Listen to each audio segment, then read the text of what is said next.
وہ ملک جس میں 1947 میں پاور جنریشن یا ٹیلی کمیونیکیشن کا کوئی ڈھانچہ موجود نہیں تھا، آج اس کے پاس ڈیجیٹل بیک بون ہے، آج اس کے پاس جدید انفراسٹرکچر موجود ہے، تو اس نے کچھ اچھا بھی کیا ہے کہ جس سے وہ مختلف شعبوں میں ترقی کر سکا ہے۔ تو اگر تو ہم اپنا مقابلہ 1947 سے کریں کہ ہم نے اپنا سفر کہاں سے شروع کیا تھا اور آج ہم کہاں پہنچے ہیں، تو بلا شبہ ہم نے کئی شعبوں میں کافی کامیابیاں حاصل کی ہیں۔ لیکن کامیابی کا پیمانہ صرف یہ نہیں ہوتا کہ آپ اپنا مقابلہ اپنے آپ سے کریں۔ کامیابی وہ ہوتی ہے کہ جو کمپیٹیٹو فیلڈ کے اندر کی جاتی ہے، جو دوسروں کے مقابلے میں یا تقابل میں آپ اپنے سفر کا جائزہ لیتے ہیں۔ اگر ہم اپنے سفر کا جائزہ دیگر اقوام کے مقابلے میں لیں تو ہماری یہ کامیابی جو ہم نے بحیثیت ملک حاصل کی وہ ایک دم دھندلانے لگ جاتی ہے۔ اور اس کی بڑی وجہ یہ ہے کہ وہ بہت سے ملک جو ہم سے 1960 میں پیچھے تھے، جو 1970 اور 80 میں ہم سے پیچھے تھے، جو 1990 میں ہم سے پیچھے تھے، وہ آج ہم سے آگے نکل چکے ہیں۔ تو سوال یہ پیدا ہوتا ہے کہ ہم اس سفر میں پیچھے کیوں رہ گئے؟ اور جب تک ہم اپنے مسائل کا تشخیص ٹھیک نہیں کریں گے تو ہم کبھی بھی اپنا علاج بھی درست نہیں کر سکیں گے۔ اگر آپ کو پیٹ میں درد ہے اور آپ کو کوئی سر درد کے لیے دوائیاں دے گا تو آپ کے پیٹ کا مرض ٹھیک نہیں ہو سکتا۔ اور اسی طرح اگر آپ کو آنکھوں کی بیماری ہے اور آپ جو ہے پیٹ کی دوائی کھا رہے ہیں تو پھر بھی آپ صحت یاب نہیں ہو سکتے۔ تو آج 75ویں سالگرہ کے موقع پہ میں کیوں کہہ رہا ہوں کہ میری نسل شرمسار ہے؟ اس لیے کہ ہم پاکستان کو دنیا کی ٹاپ 25 اکانومیز میں دیکھنا چاہتے تھے، اور جب 2013 میں ویژن 2025 ہم نے شروع کیا تو بہت سے لوگوں کا یہ خیال تھا کہ یہ بہت ایمبیشیس پلان ہے، اور ہمیں کئی بکرات اور سقراط یہ کہتے تھے کہ آپ دیکھتے نہیں ہر روز ایک خودکش بمبار پھٹتا ہے، 18 گھنٹے ملک کے اندر بجلی نہیں آتی۔ اور شاید آپ کو یاد ہوگا کہ ہمارے جو یو پی ایس ہیں ان کی ابھی بیٹری چارج نہیں ہوتی تھی کہ بجلی پھر چلی جایا کرتی تھی۔ تو آپ ان حالات میں کہہ رہے ہیں کہ ہم پاکستان کو ٹاپ 25 اکانومیز میں لے جائیں گے، لیکن الحمدللہ پھر سی پیک ایک حقیقت بنا، اور 4 سالوں میں 11,000 میگا واٹ بجلی لگی، جبکہ 67 سالوں میں 67 ایئرز میں ہم نے صرف 18,000 میگا واٹ لگائی تھی۔ ہم نے 4 سالوں میں 11,000 میگا واٹ لگائی اور اس کمی کو پورا کیا۔ 2,000 کلومیٹر موٹر ویز کا جال ملک کے اندر بچھا۔ آج کراچی سے پشاور اور لاہور اور اسلام آباد کے لیے کراچی والوں کی اکثریت جو ہے اگر خاندان کے ساتھ سفر کرنا چاہے تو وہ موٹر وے کے ذریعے آنے کو ترجیح دیتی ہے۔ آج ملتان سے لاہور کا سفر جو ہے 2-2.5 گھنٹے میں سمٹ چکا ہے، جو کہ ایک دن کا سفر ہوتا تھا۔ آج ڈیرہ بگٹی سے ایک نوجوان صبح کو نکلتا ہے، وہ دوپہر کو کڑھائی لاہور میں کھاتا ہے اور رات کو واپس ڈیرہ بگٹی پہ پہنچ جاتا ہے۔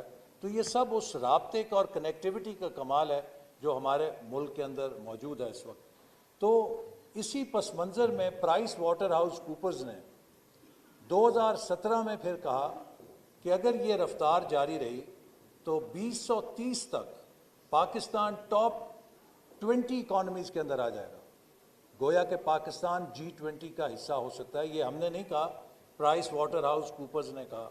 لیکن پھر 2018 میں چینج آف گورنمنٹ ہوئی، اور اس کے بعد پھر وہ سفر کی سمت بدل گئی اور ایک اور سمت شروع ہو گئی۔ آج نتیجہ یہ ہے کہ 2022 میں جب اسی منصب پہ میں واپس آیا ہوں جو میں نے 2018 میں چھوڑا تھا، تو میں آپ کو 2 چیزیں بتانا چاہتا ہوں کہ جس سے آپ میری کیفیت کا اندازہ کر سکتے ہیں۔ 2018 میں پاکستان کا ڈیولپمنٹ بجٹ 1,000 ارب تھا۔ آج جب میں واپس آیا تو وہ 550 ارب رہ چکا تھا 4 سالوں کے بعد. اسے تو 1800 2000 ہونا چاہیے تھا. تاریخ میں پہلی دفعہ وزارت خزانہ نے کہا کہ ہم آخری سرمائی کے لیے ڈیولپمنٹ بجٹ کی قسط جاری نہیں کر سکتے چونکہ ہمارے پاس کوئی پیسہ نہیں ہے. یہ کیفیت تب بھی نہیں ہوئی تھی جب ہمیں ایٹمی دھماکہ کرنے کے پاداش میں پابندیوں کا سامنا کرنا پڑا تھا. تو یہ اس لیے میں آپ کے سامنے ایک تصویر پیش کر رہا ہوں کہ یہ وہ منزل نہیں ہے کہ جہاں ہم 75 سالوں میں ڈیزرو کرتے تھے کہ پہنچیں. آج ہمیں بہت تندرست ہونا چاہیے تھا, توانا ہونا چاہیے تھا. ہم نے ترقی کے کئی مراحل بیچ میں طے بھی کیے, لیکن جب بھی ہم 4 قدم آگے کی طرف گئے ہم 6 قدم پیچھے کی طرف بھی آئے اور مجموعی سفر ہمارا تنزل کی طرف ہو گیا. تو اب سوال یہ ہے کہ پاکستان میں مختلف بیانیے چل رہے ہیں کہ پاکستان نے اگر ترقی نہیں کی یا اگر آج پاکستان اس حال میں پہنچا ہے تو کس وجہ سے پہنچا ہے. ایک بڑا مقبول بیانیہ جو آج کل آپ لوگوں کو بتایا جاتا ہے وہ یہ ہے کہ پاکستان اس لیے ترقی نہیں کر سکا کہ پاکستان میں ہر کوئی چور اور ڈاکو ہے. اور دوسرا بیانیہ جو ہے وہ یہ ہے کہ پاکستان اتنا ہی چور اور ڈاکو ہے کہ جتنی دنیا کی کوئی اور قوم چور اور ڈاکو ہے. ہم ایک نارمل قوم ہیں, لیکن ہم اس لیے ترقی نہیں کر سکے کہ ہم اپنے ملک میں سیاسی استحکام اور پالیسیوں کا تسلسل جاری نہیں رکھ سکے. تو اس کے حوالے سے میں سمجھتا ہوں کہ آج نوجوان نسل کو یہ سمجھنا چاہیے کہ اگر ہم ترقی اس لیے نہیں کر سکے تھے کہ ہم بہت زیادہ کرپٹ تھے, تو پھر میں اکثر یہ سوال کرتا ہوں کہ بنگلہ دیش اور انڈیا جو ہم سے زیادہ کرپٹ ہیں وہ کیوں کر ہم سے آگے نکل گئے. اس لیے کہ بنگلہ دیش اور انڈیا نے سیاسی استحکام کے ساتھ اپنی پالیسیوں کے تسلسل کے سفر کو جاری رکھا, اور اس کے باوجود کہ وہاں پر ہم سے زیادہ کرپشن ہے وہ ہم سے آگے نکل گئے. میں کسی بھی قیمت میں کرپشن کو نہ جسٹیفائی کر رہا ہوں نہ اس کو کنڈون کر رہا ہوں, بلکہ ہمیں اپنے ملک کو کرپشن سے صاف کرنا ہماری ضرورت ہے اور کرنا چاہیے. لیکن جس چیز نے ہمیں نقصان پہنچایا ہے وہ ہمارے عدم استحکام نے اور ہمارے پالیسیز کے عدم تسلسل نے پہنچایا ہے. اور اگر ہم اگلے اپنے 25 سال بچانا چاہتے ہیں, اور یہ بات میں آپ سے براہ راست اس لیے کر رہا ہوں کہ اس کا تعلق آپ سے ہے, آپ سب جو نوجوان بیٹھے ہیں انشاءاللہ تعالی آپ میں سے ہر کوئی آج سے 25 سال کے بعد پاکستان کی 100 سالہ تقریبات کو منائے گا اور دیکھے گا. اور ہماری نسل کے شاید کوئی ایک آدھا لوگ جس کو سینچری اللہ میاں توفیق دے وہ زندہ ہو, ورنہ ہم سب دنیا سے جا چکے ہوں گے. مجھ سے جب کوئی یہ سوال کہتا ہے کہ آپ پلاننگ منسٹر ہیں, آپ بتائیے کہ اگلے سال پاکستان کہاں ہوگا, تو میں اسے کہتا ہوں کہ میرا دکھ یا میری سوچ یہ نہیں کہ اگلے سال پاکستان کہاں ہوگا. میں یہ دیکھتا ہوں کہ جیسے 50ویں سالگرہ کے موقع پر ایک پرجوش نوجوان کی حیثیت سے میں نے ویژن 2010 بنایا کہ ہم پاکستان کو آگے لے کے جائیں, پھر ویژن 2025 بنایا کہ ہم پاکستان کو آگے لے کے جائیں, لیکن ہر بار میرے خواب جو ہیں وہ ریزہ ریزہ ہو گئے.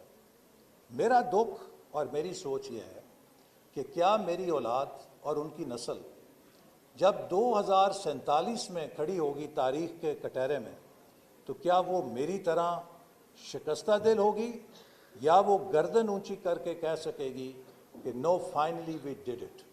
میری دعا ہے کہ آپ کی نسل تاریخ کے سامنے سرخرو ہو کے کامیاب ہو کے پاکستان کو جب اس کی 100 سالہ تقریبات ہوں تو دنیا کی اگر پہلی 10 نہیں تو دنیا کی پہلی 15 معیشتوں میں شامل کرنے میں ضرور کامیاب ہو جائے.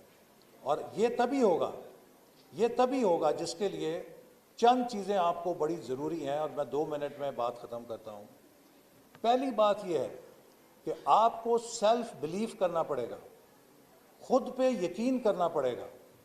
اور آپ کا جو سیلف بلیف ہے اور جو آج کا ٹاپک ہے آئیڈینٹی, کسی ملک کی آئیڈینٹی جو ہے وہ اس کے افراد کے سیلف اسٹیم سے نکلتی ہے۔ اگر آپ کا اپنا تشخص مضبوط نہیں ہوگا تو یہ کبھی نہیں ہو سکتا کہ آپ کے ملک کا تشخص بھی مضبوط ہو۔ اور اپنا تشخص مضبوط کرنے کے لیے آپ کو خود پہ، اپنی قابلیت کے اوپر، اپنی سٹرینتھس کے اوپر فوکس کرنا پڑے گا اور ان پہ یقین کرنا پڑے گا۔ دوسری بات یہ ہے کہ ہم میں سے ہر شخص جدا صلاحیت کا مالک ہے اور جدا سوچ کا مالک ہے۔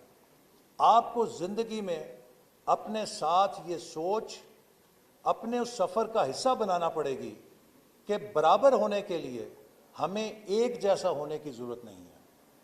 To be equal we don't have to be same.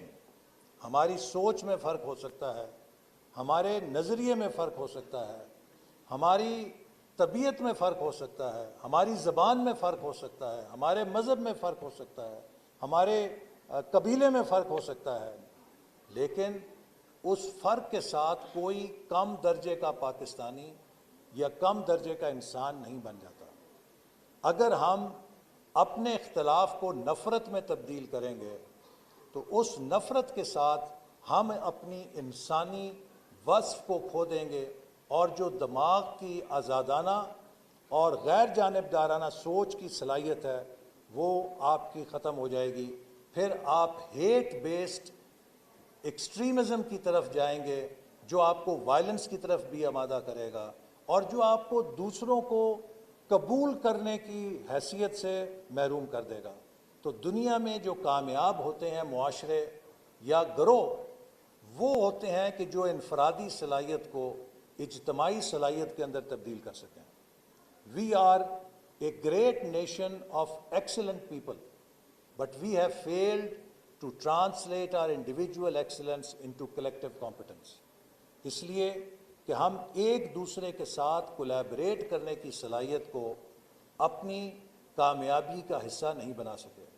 تو میں اس لیے آپ سے یہ باتیں کر رہا ہوں کہ میرے جسم کے اندر وہ گولی موجود ہے جو ایک نوجوان نے نفرت کی بنیاد پہ میری جان لینے کے لیے مجھ پہ چلائی تھی، اور وہ ہر روز مجھے یہ سوچ پہ آمادہ کرتی ہے کہ ہم اس معاشرے سے نفرت کی گولیوں کو کیسے مٹا سکتے ہیں۔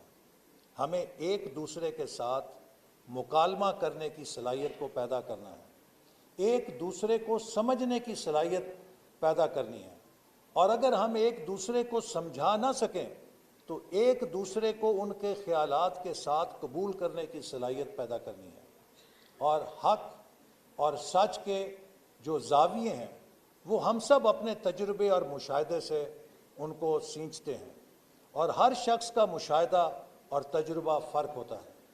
یہ مثال ویسی ہے جیسے 4 نابینا تھے، انہیں کہا گیا کہ ہاتھی کو چھوؤ اور بتاؤ ہاتھی کیسا جانور ہے۔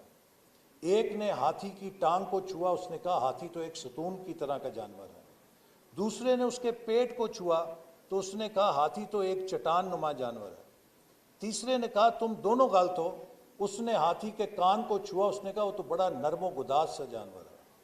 اور چوتھے نے اس کی سونڈ کو چھوا، اس نے کہا ہاتھی تو ایک سانپ کی طرح کا جانور ہے، آپ کیا باتیں سناتے ہیں۔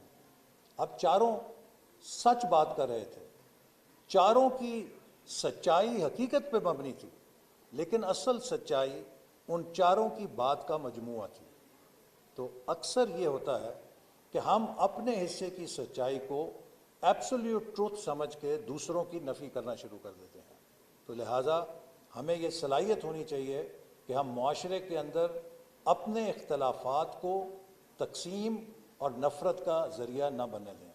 آپ کے اندر سیلف بلیف ہونا چاہیے، لیکن وہ سیلف بلیف آپ کے دوسروں کا سیلف بلیف رکھنے کا حق آپ سے چھین نہ لے، اس کو قبول کرنے کی صلاحیت پیدا کرے، اور ہمیں سب کے اندر اپنے ان اختلافات کے ساتھ ڈائیورسٹی کے اندر یونٹی تلاش کرنی چاہیے، اور جسے ہم کہتے ہیں پازیٹیو سینرجی، کہ ہم مل کر اتنی کاوش کر سکیں کہ جو ہماری انفرادی کاوش کے مقابلے میں دگنی یا تگنی ہو، تو کوئی وجہ نہیں کہ ہم ایک کامیاب ملک بن سکتے ہیں۔ آپ دیکھیے کہ ہر دنیا کے شعبے میں ہم نے بہترین کارکردگی دکھائی ہے۔ ہم ورلڈ چیمپئن کبھی ہاکی کے بھی رہے، ہم کرکٹ کے بھی رہے، ہم اسکواش کے اوپر بھی رہے، سائنس کے میدان میں بھی رہے, آئی ٹی کے اندر بھی بہترین ہے, ہر شعبے میں ہمارے بہترین لوگ ہیں, لیکن کیا وجہ ہے کہ collectively we fail to perform. اس کی وجہ یہی ہے کہ ہمیں تقسیم کیا جاتا ہے, ہمیں نفرت سکھائی جاتی ہے.